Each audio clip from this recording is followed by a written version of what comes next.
Souvent,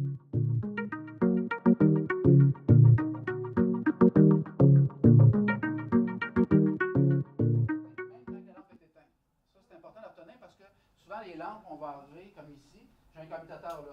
Fait que là, je viens d'éteindre la lampe ici, j'ai plus de tension là, mais j'en ai là, par exemple. Donc, quand les lampes sont éteintes avec, en haut, ben là, ma lampe, elle expose autant mon dormeur que si elle serait allumée, ou presque. Donc là, on va peut-être choisir des fois un commutateur qui est mural, qui va opérer des fois, vous savez, une des prises.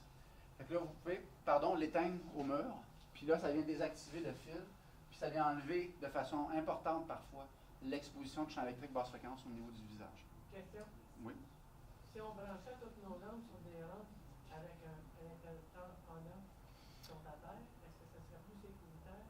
Oui, bien, la question est très bonne, c'est de mettre un genre de barre de tension sur laquelle on va brancher des choses. D'ailleurs, c'est la recommandation pour les choses de bureau, entre autres.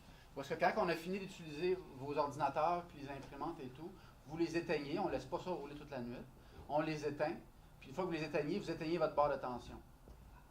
Et comme ça, on va arriver à gérer cette exposition-là. Pour d'autres raisons, c'est pas juste pour cette raison-là. Mais ici, une barre de tension, si on mettait la barre là à off, tout le reste serait désactivé. Fait que oui, on aide beaucoup. Non, on est là pour ça. Non, c'est parce que ça, je sais pas, il y a des lampes qu'on vit avec ça depuis qu'on est au monde, depuis qu'on connaît l'électricité. Il me semble que c'est sans commune mesure avec, par exemple, les compteurs hydrothermiques. Ben, je vais vous en parler tantôt. Ouais, je sais bien. Mais ça fait partie des expositions modernes. Ah oui, oui, oui. Le champ électrique basse fréquence, là, la norme officielle, c'est 4200 volts par mètre. J'ai déréglé des cas d'épilepsie assez graves chez plusieurs enfants, à l'entour de 120 à 200 volts par mètre des chambres à coucher. Fait que, il y a des gens, là, au niveau de la peau, là, tout sommeil profond, ça va pas du tout. Ça, les flèches aujourd'hui, j'imagine, parce que le châssis est en métal. Ben, j'en ai partout. J'ai du fil. Normalement, je fais les présentations d'une journée. Hein, fait que là, j'ai vraiment condensé. Là. Mais j'en ai là, dans les murs, j'en ai dans le sol. La maison que j'ai faite un matin, là, j'avais mon chauffage qui passait dans le sol. J'en ai partout. Puis quand il est en métal, ça? Non, dans ce cas-ci, ça ne fera pas grand-chose pour le métal. À moins qu'il y ait vraiment un trouble électrique pour s'électrocuter, là, mais c'est rare, ça. Normalement, les gens, ils savent. Ben, vous manquez une bonne fin de conférence. Merci d'être venu. Donc, on va voir ici le champ électrique qui va être émis et qui va être déformé par les structures autour du champ électrique. Ça, c'est l'Office national de Suisse, je pense, qui nous donne ça. Ici, on a une vue artistique, c'est des lignes haute tension et c'est des néons qui allument tout simplement. Et ce n'est pas, oui, ils en ont rajouté là, pour faire l'image, là, mais ce n'est pas un bobard, là, ce n'est pas un truc. Okay? Ça fonctionne. Moi, je l'ai fait il y a 3 ans avec des collègues en Ontario, des collègues ontariens, oui. On s'amuse à Noël, nous autres, à aller s'électrocuter, bien sûr, en dessous des lignes. Fait que là, il y avait une glissade pour enfants, parce qu'on met maintenant des parcs pour enfants autour des lignes, parce que, bon, personne n'aime vraiment acheter des trucs là. Fait qu'on va mettre des voies cyclables, des choses comme ça. Et puis, vous mettez un néon dans vos mains, puis allumez, surtout dans où est-ce que ça chaguait, où est-ce qu'on est le plus bas des fils, avec un certain taux d'humidité, il allume dans les mains. Il ne viendra pas brillant comme ça, là, mais il va allumer partout où est-ce que... puis on mesure le courant qui passe dans le corps. Fait que c'est une réalité. Fait que le corps humain est constamment, parfois, ça c'est sûr, c'est un exemple plus flagrant, mais le corps humain est souvent pris dans des potentiels comme ça. J'appelle ça des électrocutions douces. Et le fait qu'il y ait des différences de potentiel ces murs, ben, ça va attirer certains micro-organismes, des particules industrielles qui sont influencées par les potentiels électriques.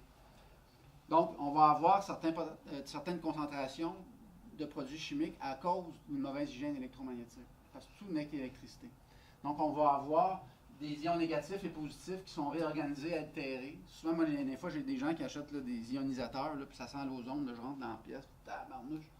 Oui, c'est peut-être pas mauvais, mais de rebalancer les charges dans une maison, puis la nature va rebalancer normalement. Fait que moi, j'aime plus revenir au naturel, mais on va voir les potentiels des ions se reloger dépendamment si la pièce est sous tension ou pas. Là. Donc, les ions positifs et négatifs sont redisposés. Donc, on va parler vraiment là, de champ électrique. Et également, on va voir le voltage corporel. Fait que là, dans certains cas, je vais lire le voltage. Fait qu'on va avoir 2 voltages. Un voltage aérien qu'on veut contrôler, mais le voltage que la personne absorbe dans son corps. Donc, c'est toutes des choses qu'on a des instruments pour ça. Puis quand on a une norme, puis maintenant des diagnostics, ben, c'est des choses qu'on veut faire attention. Puis on va vérifier les deux, parce que des fois, ils ne sont pas nécessairement égales les deux. Au niveau du corps, puis l'exposition au niveau de la peau. Le taux d'humidité va grandement faire varier, comme vous voyez, ces phénomènes-là. Donc, quand c'est humide ou sec, ça fait une grosse différence. Pour les mêmes endroits, là, ça c'est un siège d'ordinateur. Ça c'est le même endroit, c'est juste le taux d'humidité. Plus c'est humide, plus ça conduit.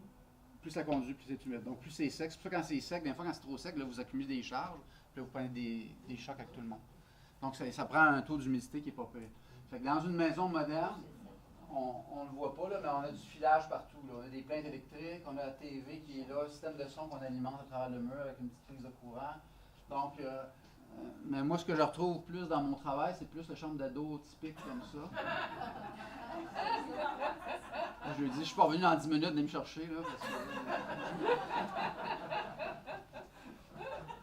fait que là, on a des ampoules fluo-compactes, des fils, des extensions, des TV qui marchent, des radios. Je veux dire, c'est électrifié. Hein, puis souvent, les gens sont pas très bien. Où ce qu'on va faire, c'est qu'on va redisposer les télévisions, les frigos sur des murs où est-ce qu'il ne faut pas nuire. Comme par exemple, ici, si j'ai un frigo là, ben, quand une personne qui dort là, j'ai la pénétration du champ magnétique du frigo. Donc, dans ce cas-ci, on a tout simplement réaménagé la chambre pour s'éloigner de la source. Donc, c'est plein de trucs qu'on peut faire quand on design des maisons ou quand on prend déjà une maison existante puis qu'on veut avoir les commodités de la vie moderne, mais pas avoir nécessairement dormir dans Rogers ou dans Frigidaire. Je ne sais pas c'est quoi la marque. Fait qu'on va avoir ces trucs-là. On va avoir aussi des courants vagabonds, des enjeux au niveau de l'interférence biologique. Donc, on est mieux de se stocker des ampoules incandescentes. Ah oui. Pour une centaine d'années. Bien, à un moment donné, ils vont sortir des LED propres, à mon avis. Là, faites attention, même les LED vont émettre beaucoup de radiofréquences encore. Mais ils vont en sortir des propres. J'ai vu des prototypes propres. Mais le problème, c'est qu'ils ne coûtaient pas cher à produire. Il n'y avait pas de ballast électronique dedans. C'est très simple. Puis ils n'émanaient pas d'électricité sale.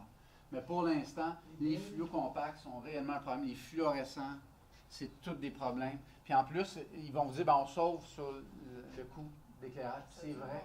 C'est 80% moins de consommation. Mais vous savez, votre éclairage en bout de l'année, c'est pas ça qui fait le gros. Puis en plus, c'est que l'ampoule à filament ou l'ampoule, soit je recommande du filament ou de l'halogène, il va dégager de la chaleur. Ça s'en va, c'est le même coût qu'un chauffage électrique. Donc, quand les actuaires ont calculé ça, au bout de l'année, oui, le 2-3 semaines de canicule au Québec, là, on aime ça avoir des ampoules qui chauffent moins. Mais la plupart du temps, oublie ça, tu chauffes un peu moins, la chaleur des ampoules va rester dans la maison. Donc, il n'y a aucun gain pour nous autres. En fait, au niveau de l'environnement, c'est une catastrophe. Pour moi, c'est un des excellents exemples de greenwashing, où ce que les gens sont convaincus qu'ils font une bonne affaire, puis la seule chose que ça favorise, c'est l'industrie. Suremballage. Les suremballages aussi, plastique. Fait qu'on a mis ça tellement partout que quand on prend une photo satellite de nuit, là, on voit quasiment Montréal ici. Là. Vous voyez l'électricité, là, puis la majorité revient par le sol. C'est le nouveau locataire de la vie terrestre. Là. Ça n'existait pas, ça, il n'y a pas longtemps. Là. Puis quand on a commencé, il y en avait beaucoup moins. Premièrement, je fais des vieilles maisons à Montréal, c'est encore de la porcelaine dans les murs. Là. Mais c'était super fort, mais concentré à certains endroits de la maison. Là, aujourd'hui, c'est moins fort, mais il y en a partout. Puis on sert du sol pour amener ça, puis là, on l'a contaminé avec d'autres types de fréquences.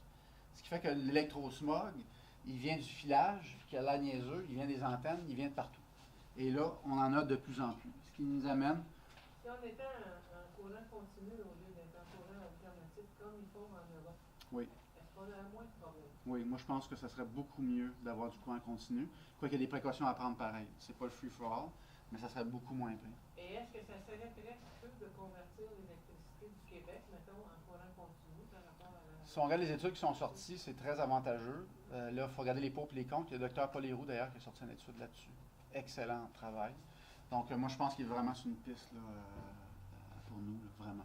Parce que moi, j'aime l'électricité, là, sauf que là, il faut le gérer intelligemment. Parce que là, ce qu'on a fait là, c'est des enfants humains là, qu'on s'amuse avec des choses qu'on ne connaît pas. Là. Puis là, on s'amuse avec l'humanité au complet. Là. Il n'y a plus rien qui n'est pas exposé, là, c'est majeur. Vous savez, là, c'est la planète au complet. Fait, en dehors de ça, ben, on est en orbite au-dessus de cette planète-là, pas loin de 3000 satellites, et ces milliers de satellites-là nous amènent des micro-ondes. Donc, c'est des technologies sans fil, des ondes radio, des radars, des satellites, des installations électriques qui vont émettre ça par effet secondaire. J'ai toujours le radio-amateur du coin qui va absolument parler à son chum en Europe, la nouvelle Corvette verte qu'il vient d'acheter en fin de semaine. Donc là, pour ça, il y a un coût à ça, c'est qu'on va émettre une onde, une énergie dans l'air, puis on va espérer que quelqu'un à l'autre bout du monde qui, avec la bonne fréquence, puisse syntoniser pour capturer cette information-là. Donc, on va vraiment avoir toutes sortes de technologies qui vont utiliser des couches de l'ionosphère ou des couches atmosphériques pour rebondir, que ce soit la nuit ou le jour, pour faire rebondir les signaux. On sait même que, mettons, le jour, il y a tel signal qui va rebondir à telle hauteur, fait que telle fréquence va aller plus à telle autre hauteur. Donc ça, les radioamateurs, ils savent un peu, fait que si on veut se parler là, on veut s'assurer que la communication se fait. Dépendamment si c'est le jour ou la nuit, parce que le champ électrique, ça fait comme un genre de rebond, un peu comme quand on lance une roche sur un lac, hein, puis là, la roche, elle fait tout. C'est un peu la même chose, sauf que c'est électromagnétique. Alors, remarquez que l'eau, c'est électromagnétique pareil, là, c'est la cohésion des électrons ensemble. C'est juste que c'est un peu plus dur à séparer. Donc là, on va avoir même des fréquences selon les altitudes, là, on peut aller assez loin.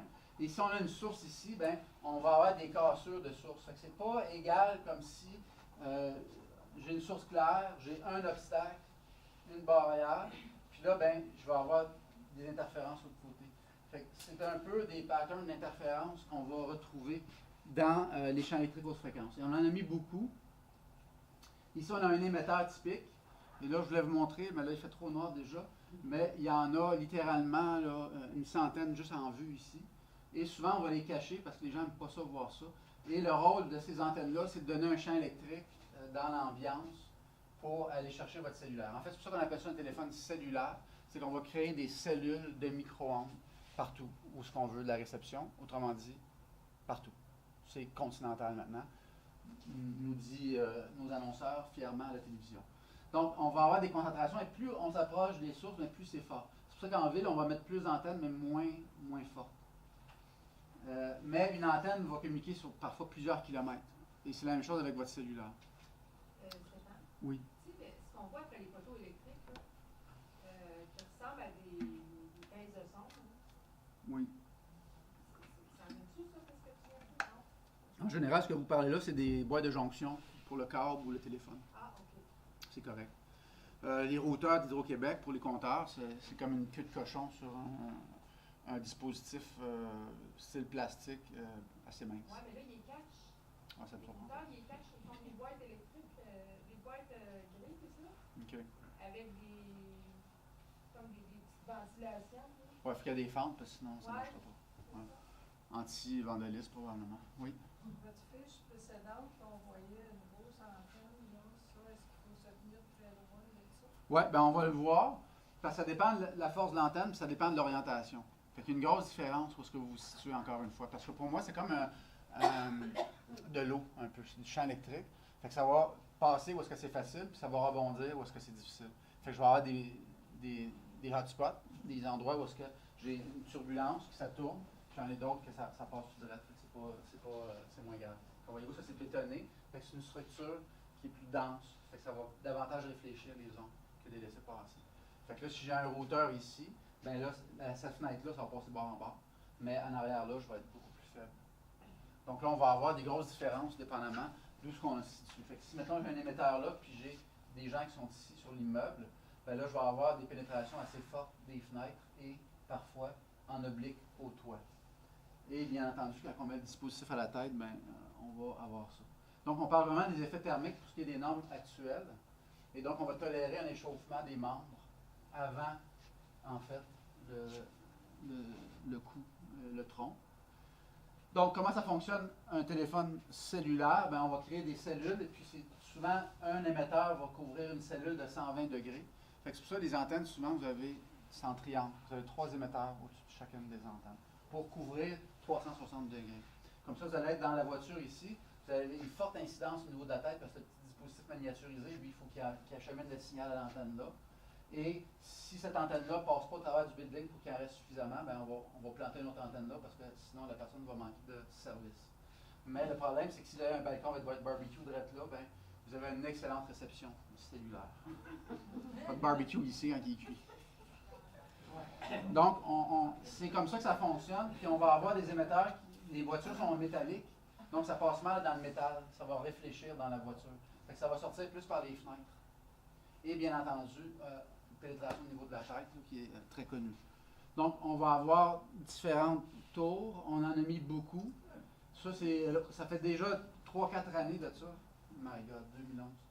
Et ça, c'est juste les tours cellulaires au Canada. Là.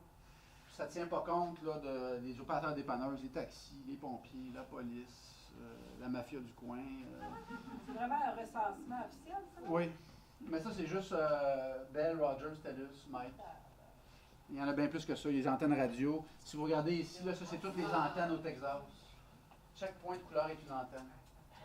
Fait qu'en ce moment, là, batraciens, oiseaux, abeilles, tout en train de sacrer de camp. Je pense qu'ils ont les plus forts taux de cancer en Amérique.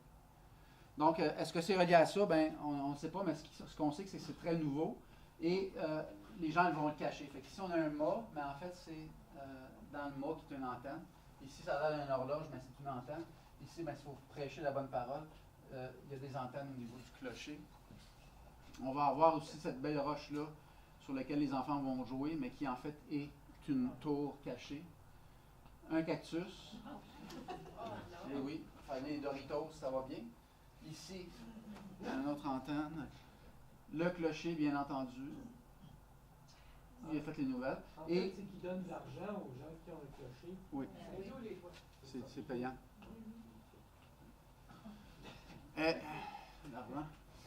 Fait que ici, on a des compteurs à émission radiofréquence. J'aime pas ça quand on dit compteur intelligent parce que c'est pas très intelligent. En tout cas, ça dépend de quelle intelligence qu'on peut parler.